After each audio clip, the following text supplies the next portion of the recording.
Mechi yenyewe imekuwa nzuri na tulikuwa najua itakuwa ni mechi nzito sana kwa timu zote mbili, na unapata kipindi cha kwanza tulijaribu vile tunaweza, then hapo mwisho ile focus yetu ikakuja ikapotea na ndio wakapata hiyo bao dakika 2 hivi after.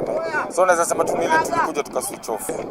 Unapata KCB kidogo pale kwa defense walikuwa wanaweza sema wako strong, na ilikuwa ni vigumu sana kupenya hapo.